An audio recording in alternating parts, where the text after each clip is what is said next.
কিসে রিজিক বাড়ে, কি করলে রিজিকে ভরপুর বারাকা হয়, রিজিকের চাবিকা ঠিক কোথায়, কোন পথে চললে রিজিকে ভরপুর বারাকা হবে, আমার জীবনে বরকত নেমে আসবে রিজিকে, এটা জানতে মনে যাচ্ছে না আমাদের?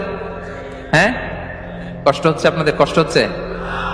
তাহলে কি করলে রিজিকে ভরপুর বারাকা হয়, কি করলে আমার জীবনে ভরপুর বারাকা নেমে আসে, এই পয়েন্টটাতে আমরা একটু আলোকপাত করি।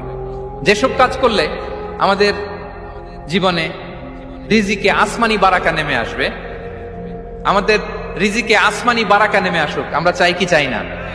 সবাই আমরা চাই নিশ্চয়ই। যে কাজ করলে রিজিকে আসমানি বারাকা আসে, এর এক নম্বর হচ্ছে তাকওয়াল্লাহ, আল্লাহর ভয়। আল্লাহ তাআলা বলছেন, ওয়া ইয়াত্তাকিল্লাহা ইয়াজআল লাহু মাখরাজা ওয়া ইয়ারযুকহু মিন হাইসু লা ইয়াহতাসিব।